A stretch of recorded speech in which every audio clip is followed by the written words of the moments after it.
Welcome. I'm Barbara Gon-Mueller, and you're listening to peacepodcast.org. And you know, I started this years ago so that we could talk about peace leading to happiness, health, and of course to peace, but not because you yourself might believe in it, but because of the people I have on this program. They allow you to expand your thinking. They're authors, they're early Rotarians, as our guest today, Carolyn Jones, who was one of the first women Rotarian in Alaska in the Rotary Club in 1987. She was telling me that she probably could have been the first, but you know, it boils down to women are finally now in Rotary, and we're making a difference, right, Carolyn? I hope so. I sure hope so. Well, Miss Carolyn Jones is amazing. I was watching, I said, I've never had so much fun getting ready for an interview as I have watching the things that she is on. If you Google Carolyn Jones Rotary, you will just be blown away, as I was, by all of the people who have taken the chance to have her speak and making sure that she gets the recognition she deserves. She was joined, as I said, in 1987. She was the first Rotarian in a probably all-male group. From 97 to 98, she was the governor of RI District 5010. She completed 4 years college and her term as a Rotarian. Well, you did more than 4 years of college because you graduated from Yale Law School. So how long does it take to get a lawyer degree? Well, 4 years of undergraduate and 3 years of law school. Yeah, so it's 7 years, yeah. Well, tell me about that. Being a lawyer, weren't you one of the first women lawyers also? I was not one of the first women lawyers, but we were definitely rare. And in fact, until I got to law school, I always thought if something unfair happened to me and disappointing in my life, it was because of the color of my skin. It was when I got to law school that I learned for the first time that I had another strike against me and that women were not looked upon fondly in the legal world. So it was very, very hard to get a job in those days. It was very, very hard to even get respect. Some of our law professors couldn't even accept that we were there, not in a nasty way, but like I'd raise my hand and my professor would say, "Yes, sir." Yes, sir. Yeah. Isn't that something, you know, 2 strikes against you, but they never held you back. You know, you think about just being a woman should be an advantage, but in the past it hasn't been. It was not. And yet you made it through. Okay, now you've been through law school, you went through Yale, and you have really allowed yourself to bloom and blossom. So as you've been going through your life, have you found a special meaning for the word peace? How do you keep peace in your life? Because I look at you as one of the most peaceful women I know. You're just peace looking at you. How do you do that? Well, how you see me as peaceful. It's taken a long time to evolve to this point. I thought about, what is peace? And the first thing that came to mind had nothing to do with peace. It had to do with a U.S. Supreme Court decision back in the 60s that was about obscenity. And one justice says, I can't define it, but I know it when I see it. Uh-huh. And the same thing I think is true of peace. If you ask many people what peace is, they will give you different definitions. Even if you ask peace fellows at our university programs, they will give you different definitions. But when I think about it, for me, it would start with the obvious. It's absence of war. And then it's the absence of conflict. And finally, it's just people treating each other with respect. That's beautiful, to treat each other with respect. You mentioned that we have these opportunities, as I was listening to some of your previous interviews, these opportunities that kind of just come to us. And you did mention in one of the, I guess you were the Alaskan Women's Hall of Fame. You were inducted into that beautiful location. I bet there weren't too many women in there, were there? Well, we got a lot of good women here in Alaska. I was actually, I think, the 3rd class. Well, it's very interesting because you were born in New York, Tarrytown, right? Portchester, New York, same county, but yes. Well, how did you get to Alaska? That's what I couldn't figure out in all those interviews I've been watching. How did she get there? Did she just migrate and go by herself? Well, definitely, it was not the plan. My plan was I was going to live and die in the San Francisco Bay Area, and I was practicing law there. I had a lovely job, more money than I'd ever earned in my small lifetime, and very nice people, but it wasn't me. So I started looking for a new job, and in my first year of job searching, I came in first twice, and I didn't get either job. And what it told me was that all the lawyers in America wanted to live and die in San Francisco Bay Area, and this might take a while. And in the meantime, I was restless in the job where I was because I knew it was going to be hard to keep doing a good job at it if I wasn't happy. So I made a vow that once a week I would apply for one job outside of the San Francisco Bay Area. And I happened to be applying when the Alaska Attorney General's office was looking for a lawyer to represent the State Commission for Human Rights. I got it. Here I am. The State Commission for Human Rights. There is nobody more qualified than you to do that. And they picked you right away, didn't they? Well, there were 7 candidates, and this time I was first. You know, it's almost like your DNA brought you there. It's like you are human rights to me. So let's talk a little bit about human rights, and let's talk a little bit about Rotarians and why you have served on the Rotary. Let's see, I'm going to look it up so I don't make a mistake. That you have served on the Rotary Foundation Board of Directors, the first woman ever. And I just can't get over all the firsts that you have created. You've traveled to Russia 35 times. But you know what really got me out of everything I read about you? Your love for children. That really it just made me so proud to be a woman. The way you talked about working with the orphans and the people, the children of Russia. Your story it says her story, The Children of Russia, was published in July 2002 issue of the Rotarian, and in Chicken Soup for the Volunteer Soul. Talk a little bit about that. About the children of Russia? Yeah. Okay. Well, I was district governor-elect, the term just before you become governor of your district, and I accompanied the district governor to Eastern Russia, where he was going to charter some new Rotary clubs. And when we got to Tomsk, Russia, we were each being housed by a local Rotarian in a new club. And my host said, Carolyn, could you take time out of your busy day? I want to show you what's going to be our first Rotary project. Tomsk is right next to a town called Seversk, where there's a nuclear power plant. And it had been leaking radiation, and a lot of children were showing up at the hospitals with leukemia and other form of cancers of the blood. But at that time, in '97, that was when Russia was going through its own evolution. The hospitals weren't receiving their monthly stipend from the national government, and the doctors had no way of purchasing the medicine that could cure these kids. So this club had decided it was going to try to raise enough money to buy cancer therapy treatment and save the lives of these kids. So I went to visit them and met the 5 kids there and their mothers who had moved into the hospital and thanked me for coming. I went back that night to our celebratory dinner and told everyone what I'd seen. And other Russians came up and started telling me other stories about children who were in distress, parents who were abandoning their kids on street corners because they couldn't afford to take care of them, kids in hospitals, kids who couldn't go to school. And if you look at the food chain, when a country doesn't have much money to operate, children are often at the bottom of the list, and social services is often at the bottom of the list. And that's what was happening.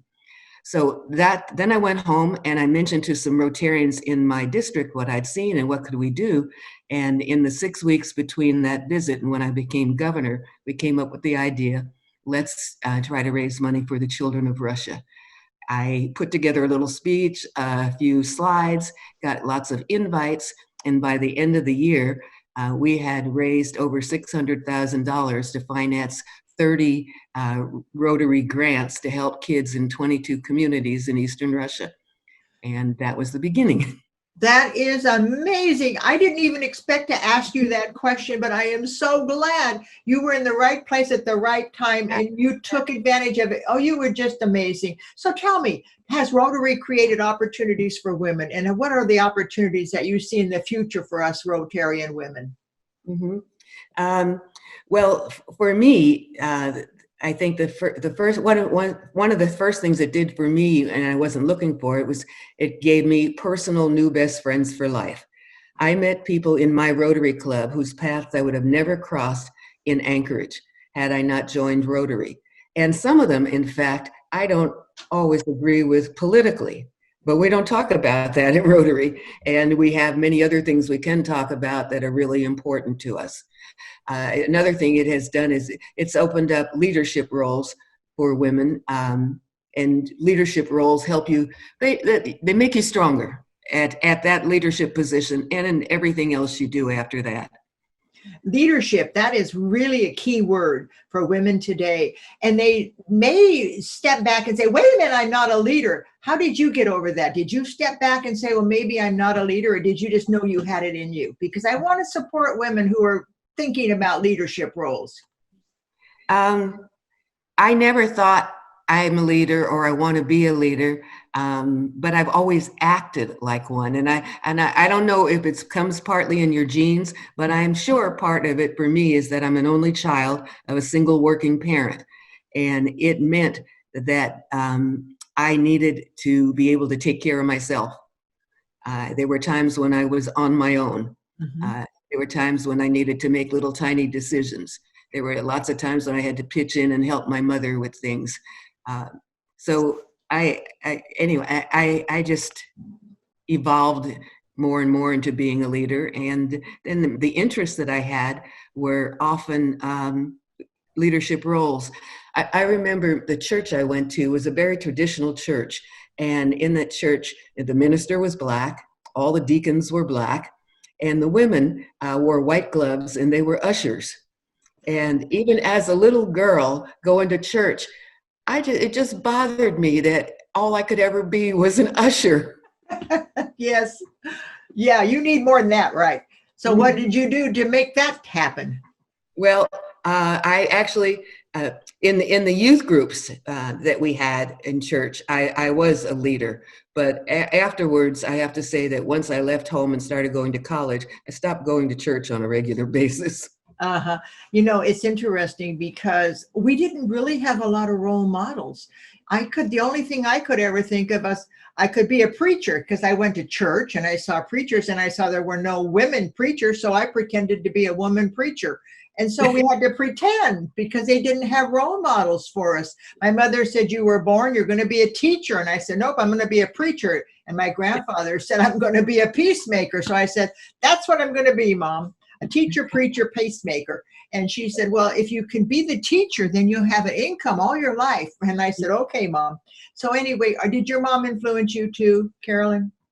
Um, well, I mean, we grew up together, Mm-hmm. the two of us, and she was always in my life and always my best supporter. In fact, she was determined that I wasn't going to waste my abilities. When I was about 2 years old, my aunt, was a school teacher, told my mother she thought I had potential to be more than what little Black kids were growing up to be at that time, and that she thought that I would do well in school and then I could go to college and I could be more than cleaning somebody else's house. And my mother, she had been deprived of the opportunity to be what she wanted to be because she wanted to be a nurse. My grandfather wouldn't let her go to nursing school. He said that education was wasted on women because they just got married and had babies. So when she saw that maybe I had a chance, she was not going to let me squander it. And so she made sure, that I did my homework. Or I remember when I was 16 or 17 and I finally could have my first date, she said, if your grades go down, that's the end of dating. Oh. So for the next semester, my grades went up. Sure. Oh my gosh. You have children? I have two daughters, yes. Uh-huh. Yeah. Yes, adopted Love of daughters. your life, I'm sure. My daughter is my love of my life, and I have a son, daughter, and a son, and it's wonderful. Well, now we've talked a lot about Rotary, and my dream for Rotary is that peace will become the next big priority. That even though we all have different definitions for peace, peace to me is security. That this Uh-huh. world needs a security blanket, that the children need to feel secure, that every child needs to be safe. So do you think that Rotary could fulfill our dream for this next decade? What's your dream for Rotary for the next decade? Well, the first dream takes me back to 2005. I was in Chicago when Rotary celebrated its 100th anniversary, and we had a parade and marched down the streets of Chicago. And I chatted with a couple of law enforcement officers that were monitoring the parade, and they said they hadn't seen parades this large, but they had never seen a parade so diverse. Because of course the Rotarians from all over the world, they were wearing their costumes, and sometimes they had brought props, and it was quite something. And as I marched, I was riding a truck with Zone 22. I asked myself, will we have another parade in 2105? So my first dream is that Rotary lives and survives another 100 years. My second dream for Rotary is that its membership becomes more diverse. If you look at us as an organization, we represent many nations, many religions, many skin colors. But if you look within our individual nations, our membership isn't as diverse. And if you're not understanding what I'm saying, for those of you who are watching, look around your own club and compare it to your community. So that's my dream for the next decade. Well, thank you. Those are wonderful dreams. And thank you for sharing the parade. I bet they were impressed. I bet they were. I went to the Rotary convention in Georgia. I couldn't believe it. I can't believe that many people got on airplanes. I mean, 40,000 people were in that Georgia pavilion. I just said, wait a minute. And then when Bill Gates got up in the auditorium, I didn't even know they had buildings that big. It was just like, were you there in Georgia? I was there briefly, not for the whole convention, but yes, I was there. Could you believe it? Yeah. I just never saw so many Rotarians. So that is very impressive. And I hope one of these days we can have another parade with the Rotarians. That is so, such an example of what we can be. And the people that I met at that convention were so proud to be Rotarians. Yeah. They were just beyond joyful, because not only, and they were in wheelchairs, some of them walking in crutches. Yes. They weren't going to miss this conference. That's right. Yeah, that's what Rotarians are really amazing. And we did the 2016 World Peace Conference and the 2020 World Peace Conference. And then we started the Rotary E-Club of World Peace in 2016. And it's really interesting, speaking of diversity, by finding that they can be anywhere in the world and become a member of Rotary. And that's the part I love. You don't have to be, bound by your boundaries on your state or your country. You can join Rotary and you're part of a group of families of Rotary, right? Right. Well, Carolyn, do you have a dream for our planet before we end our interview today, our little peace podcast? A dream for our planet? Yeah, what would you like to see now that you've been through, some of the trials and tribulations and fabulous ways to express the glory of what you've done? And you are a miracle, and we love you. And I know you really appreciate people. And I wanted to hear, what do you want our world to be like, maybe in 20 years from now? Well, you have said a lot of nice things about me today. And I guess my dream would be a day when it wouldn't be necessary to think that what I've done is unusual, and that the chances that I've had and experiences that I've had would be open for all little kids, girls and boys everywhere. That is absolutely the most beautiful dream. That opportunity comes to you regardless of your race, color, nationality. That opportunity is what we need people to do. That's my dream too. I think I'm right with you that there's so much that can be done. Don't wait for somebody else to do it. Just do it. That's the way I describe you, Carolyn. I always felt that as I watched you over on YouTube and all the other places, I kept thinking, she didn't wait. She did what was needed. You didn't have to go back to Russia 35 times, but you did. That's a lot of gumption on your part. You never said no, did you? Oh, no. Well, this is so great. I hope you're listening to Carolyn with that other eye in the middle. You're seeing who she is. You're hearing with your heart and your soul of what brought her to this kind of a position in the world where every Rotarian knows her name. It's almost like you just can't believe all the things she's done for Rotary. And if you're not sure about Rotary, just go to Rotary. Is it RI.org, Rotary International? Or is it Rotary.org, Carolyn? Rotary.org. Rotary.org. I'm Barbara Gonmuller, and I want to thank you. I want to thank you, Carolyn.